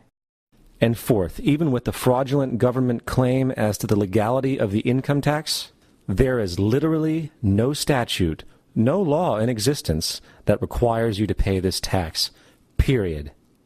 I really expected that, of course, there's a law that you can point to in the law book, the code, that requires you to file a tax return. Of course there is. I was at that point where I couldn't find the statute that clearly made a person liable. At least not me and most people I know, and I had no choice in my mind except to resign. Based on the research that I did throughout the year 2000 and that I'm still doing, I have not found that law. I've asked Congress, we've asked a lot of people in the IRS commissioners, helpers. They can't answer, because if they answer, the American people are going to know that this whole thing is a fraud. I haven't filed an federal income tax return since I left. I have not filed a tax return since 1999. The income tax is nothing less than the enslavement of the entire country. Now, the control of the economy and the perpetual robbery of wealth is only one side of the Rubik's Cube the bankers hold in their hands. The next tool for profit and control is war. Since the inception of the Federal Reserve in 1913, a number of large and small wars have commenced. The three most pronounced were World War I, World War II, and Vietnam. World War I. In 1914, European wars broke out centered around England and Germany. The American public wanted nothing to do with the war. In turn, President Woodrow Wilson publicly declared neutrality. However, under the surface, the U.S. administration was looking for any excuse it could find to enter it. In a noted observation by Secretary of State William Jennings, the large banking interests were deeply interested in the World War because of the wide opportunities for large profits. It's important to understand that the most lucrative thing that can happen for the international bankers is war, for it forces the country to borrow even more money from the Federal Reserve Bank at interest. Woodrow Wilson's top advisor and mentor was Colonel Edward House, a man with intimate connections with the international bankers who wanted in the war. In a documented conversation between Colonel House, Wilson's advisor, and Sir Edward Grey, the Foreign Secretary of England, regarding how to get America into the war, Grey inquired, "What will Americans do if Germans sink an ocean liner with American passengers on board?"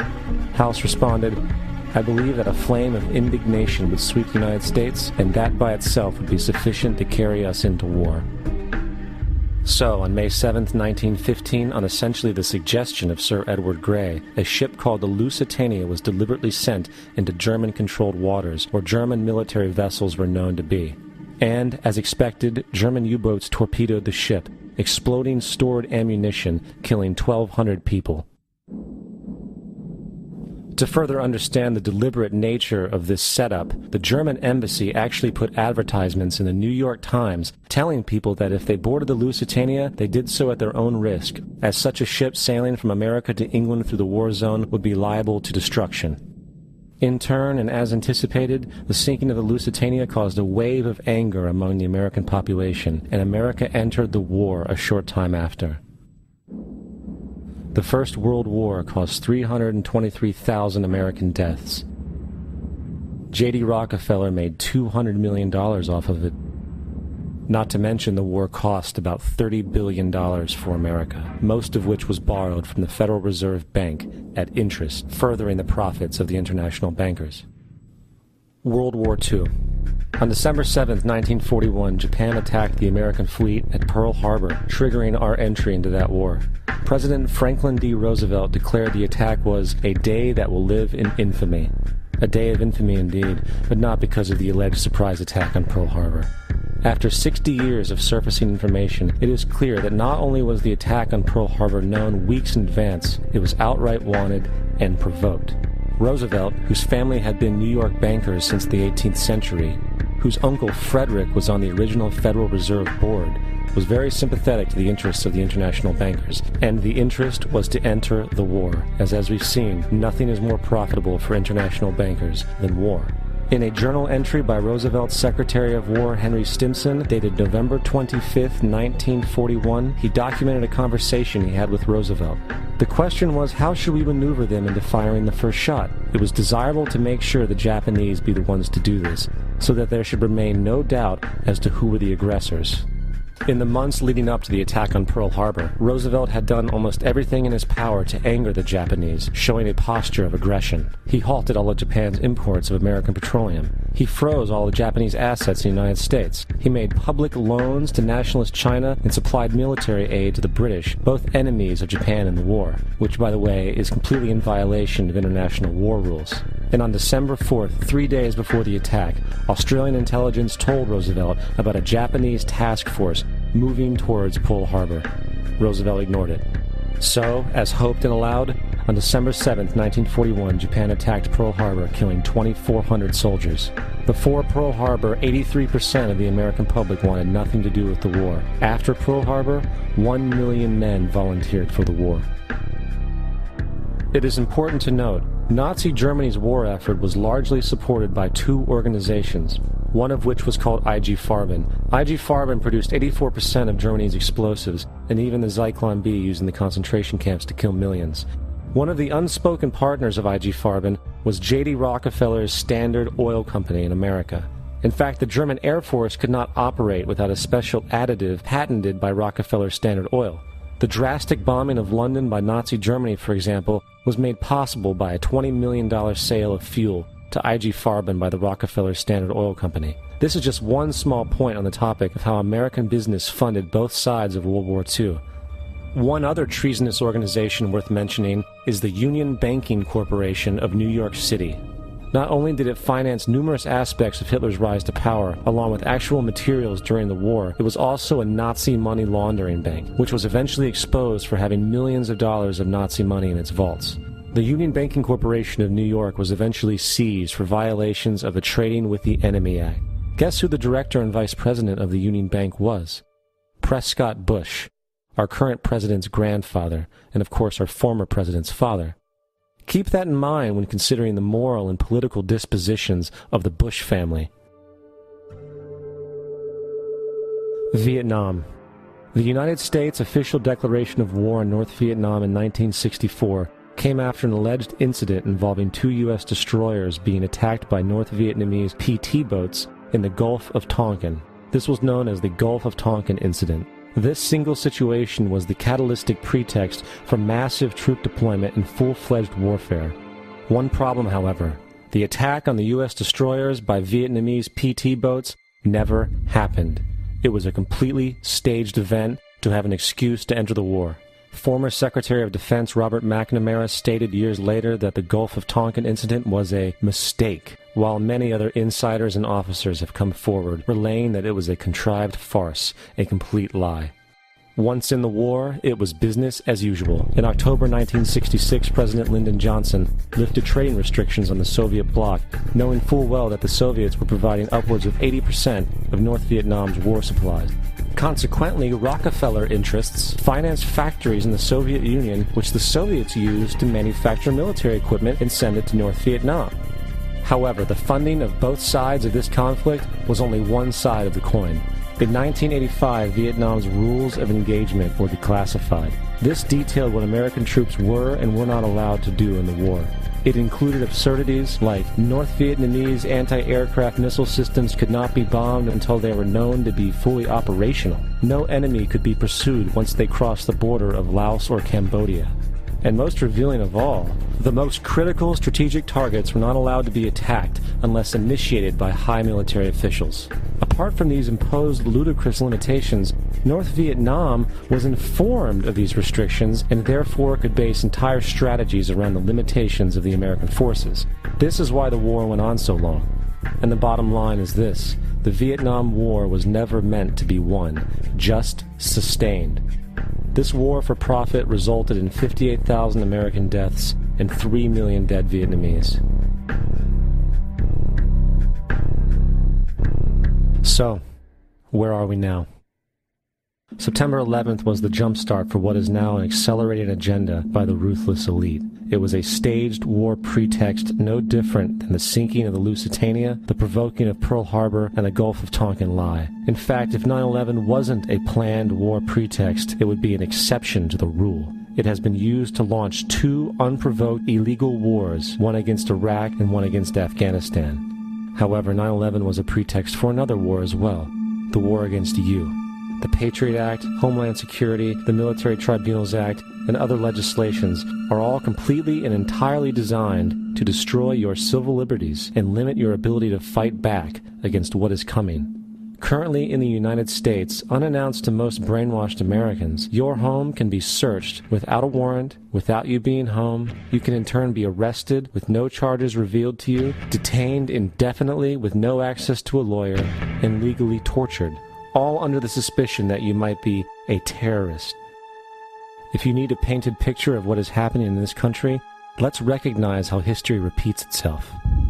In February 1933, Hitler staged a false flag attack, burning down his own German parliament building, the Reichstag, and blamed it on communist terrorists.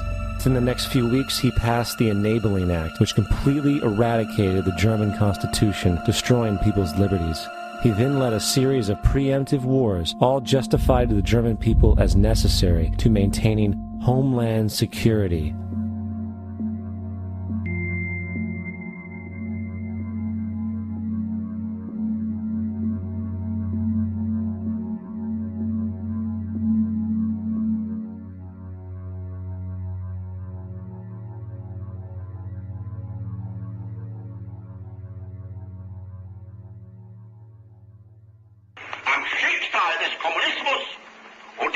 ihn verprügeln mit anderen Organisationen. Ändert dies nichts.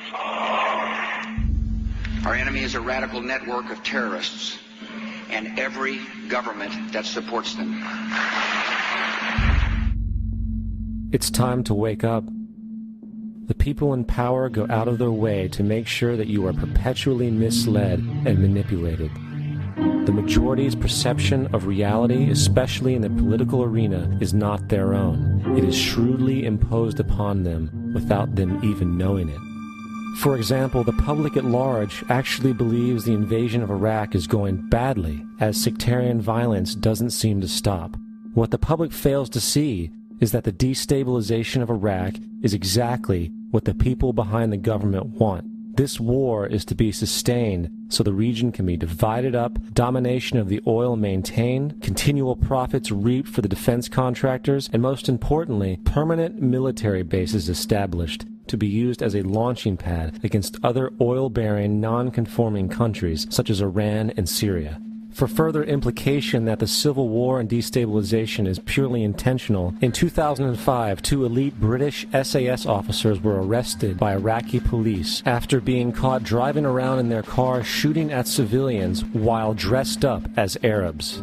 After being arrested and taken to a jail in Basra, the British Army immediately requested the release of these men. When the Basra government refused, British tanks came in and physically broke out the men from the Basra prison. If you wish to destroy an area, how do you do it? Well, there are 2 ways. You can go in there and bomb it and so forth, but that is not very efficient. What you do is you try to get the people in that area to kill each other and to destroy their own territory, their own farms. And that's what's been done in that area. The way in which you destroy an opponent is get him to destroy himself by dividing his ranks against one another. Then you feed both sides. You have agents feeding both sides, inflaming both sides, and they kill each other off.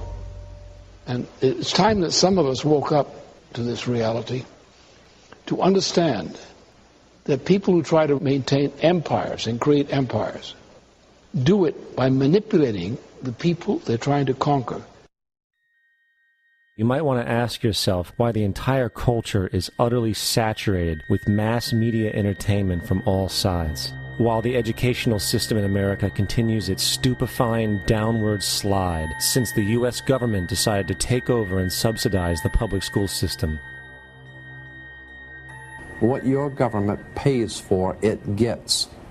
When we understand that, then we look at government-financed institutions of education and see the kind of students and the kind of education that's being turned out by these government-financed schools. Logic will tell you that if what is being turned out in those schools was not in accord with what the state and the federal government wanted, then it would change it. The bottom line is that the government is getting what they have ordered. They do not want your children to be educated. They do not want you to think too much. That is why our country and our world has become so proliferated with entertainments, mass media, television shows, amusement parks, drugs, alcohol, and every kind of entertainment to keep the human mind entertained, so that you don't get in the way of important people by doing too much thinking. You had better wake up and understand that there are people who are guiding your life and you don't even know it. We're in a lot of trouble because you people and 62 million other Americans are listening to me right now, because less than 3% of you people read books, because less than 15% of you read newspapers, because the only truth you know is what you get over this tube. Right now, there is an entire generation that never knew anything that didn't come out of this tube. This tube is the gospel, the ultimate revelation. This tube can make or break presidents, popes, prime ministers. This tube is the most awesome goddamn force in the whole godless world. And woe was us if it ever falls into the hands of the wrong people. And when the largest company in the world controls the most awesome goddamn propaganda force in the whole godless world, who knows what shit will be peddled for truth on this network. So you listen to me. Listen to me. Television is not the truth. Television is a goddamn amusement park. Television is a circus, a carnival, a traveling troupe of acrobats, storytellers, dancers, singers, jugglers, sideshow freaks, lion tamers, and football players. We're in the boredom-killing business. But you people sit there day after day, night after night, all ages, colors, creeds. We're all you know. You're beginning to believe the illusions we're spinning here. You're beginning to think that the tube is reality and that your own lives are unreal. You do whatever the tube tells you. You dress like the tube. You eat like the tube. You raise your children like the tube. You even think like the tube. This is mass madness, you maniacs.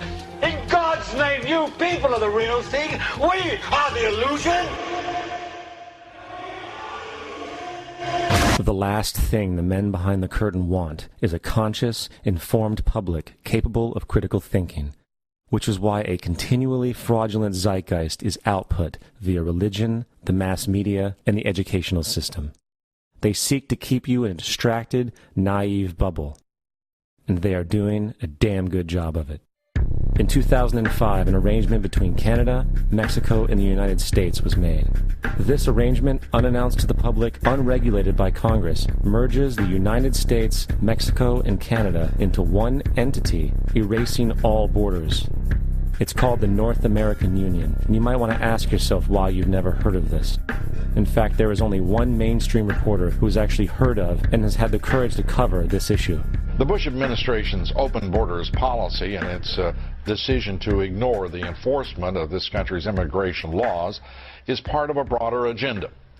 President Bush signed a formal agreement that will end the United States as we know it, and he took the step without approval from either the U.S. Congress or the people of the United States. It's a deal that few have even heard of. It's being done again by very few people at the very top on behalf of the investment class, but the working class of people, political officials across our country, from communities, from cities and so forth, they don't know anything about this.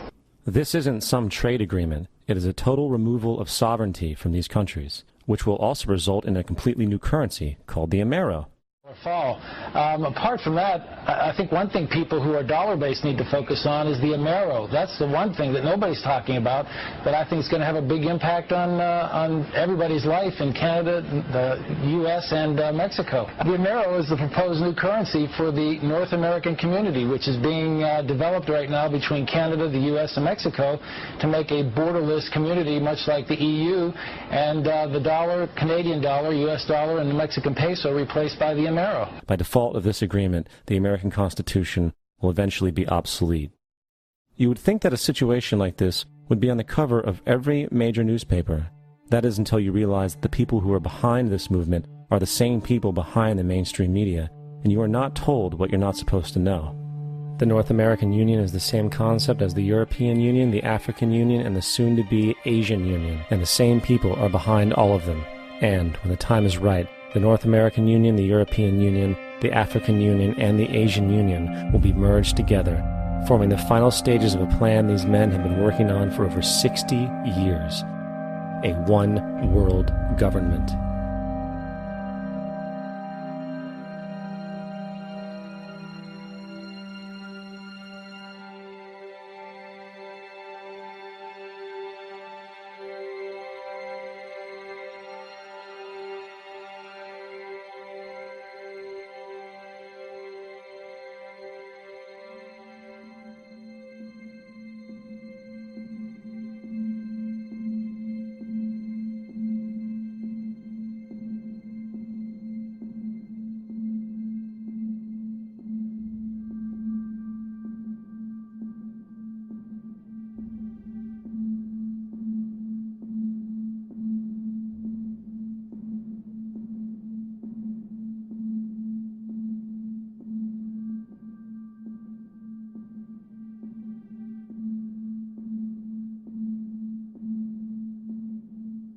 One bank, one army, one center of power.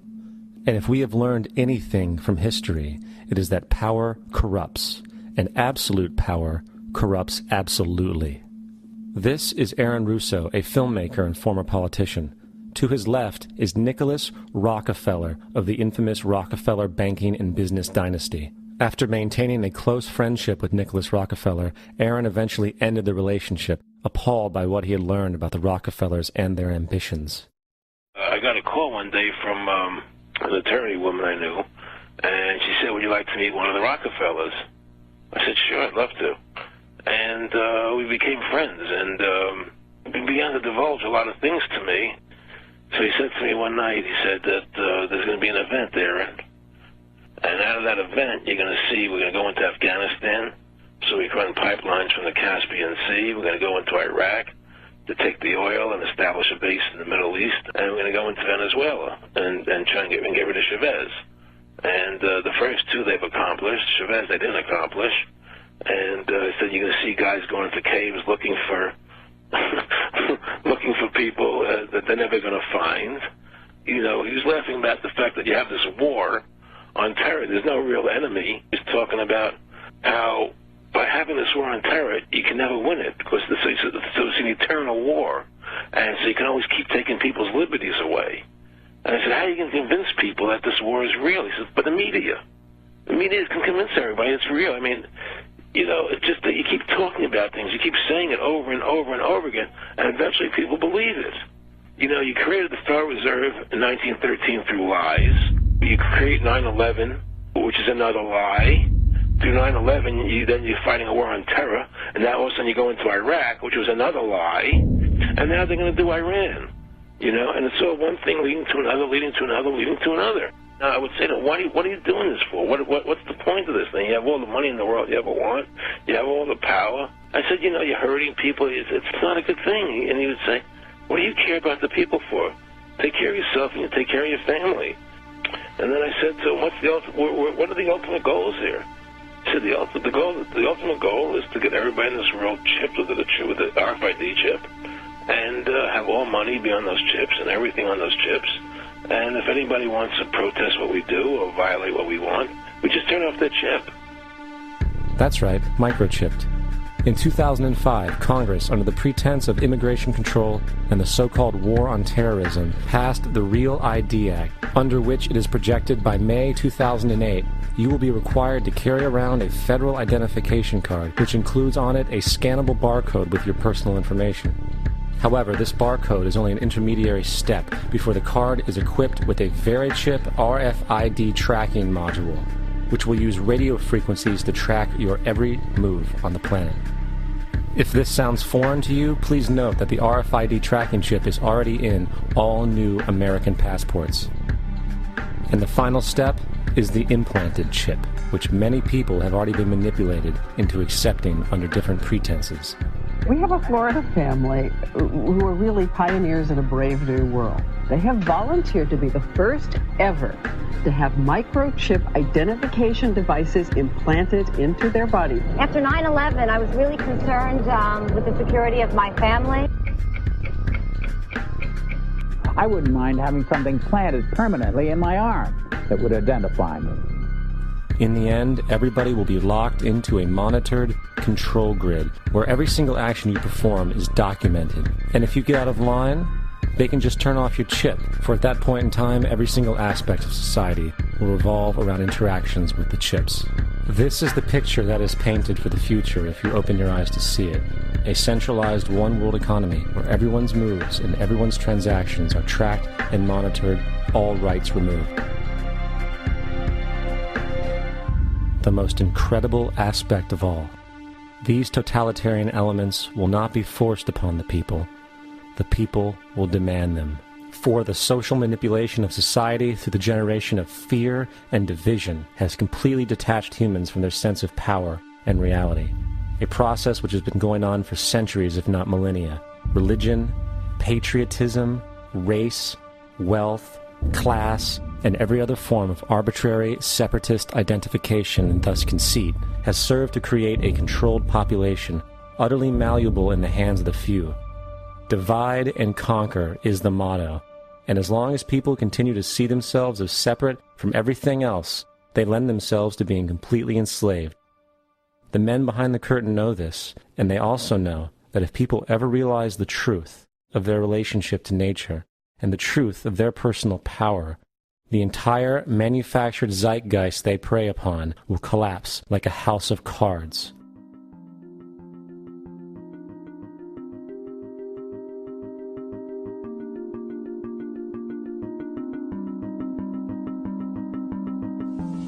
The whole system that we live in drills into us that we're powerless, that we're weak, that our society is evil, that it's crime-ridden, etc., and so forth.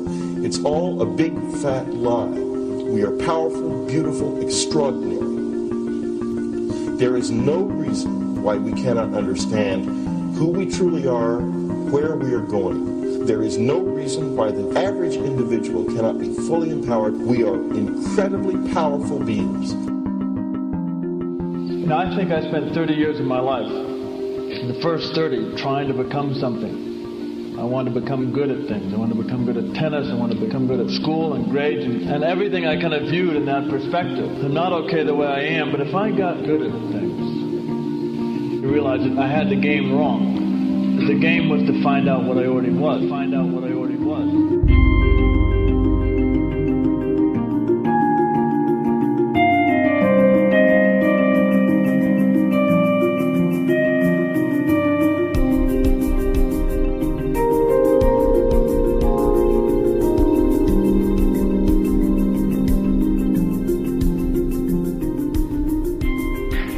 Culture, we've been trained for individual differences to stand out. So you look at each person, the immediate hit is brighter, dumber, older, younger, richer, poorer, and we make all these dimensional distinctions, put them in categories and treat them that way. And we get so that we only see others as separate from ourselves in the ways in which they're separate. And one of the dramatic characteristics of experience is being with another person and suddenly seeing the ways in which they are like you, not different from you, and experiencing the fact that that which is essence in you and which is essence in me is indeed one. The understanding that there is no other. It is all one. And I wasn't born Richard Alpert. I was just born as a human being. And then I learned this whole business of who I am and whether I'm good or bad or achieving or not. All that's learned along the way.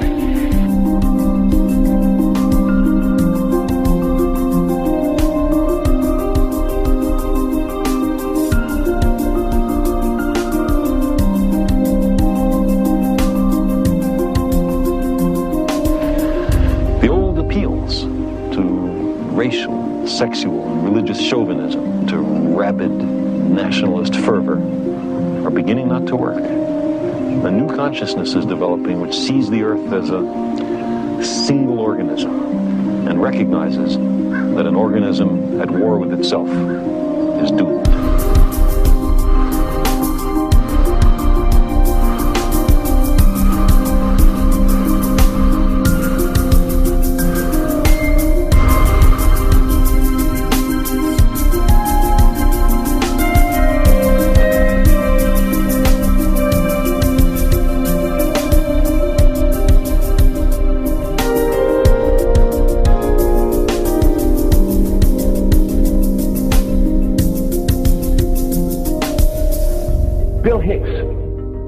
Finish his shows with this. Life's like a ride in an amusement park. And when you go on it, you think it's real, because that's how powerful our minds are. And the ride goes up and down and round and round. It has thrills and chills, and it's very brightly colored. And it's very loud, but it's fun for a while. Some have been on the ride for a long time, and they begin to question, is this real, or is this just a ride? And other people have remembered, and they come back to us and they say, hey, don't worry. Don't be afraid ever. Because this is just a ride. And we kill those people. Shut him up. I've got a lot invested in this ride. Shut him up. Look at my furrows of worry. Look at my big bank account and my family. This has to be real. It's just a ride. But we'll kill those good guys who try and tell us that. You ever notice that? And let the demons run amok? But it doesn't matter, because it's just a ride, and we can change it anytime we want. It's only a choice. No effort, no work, no job, no savings of money. Just a choice right now between fear and love.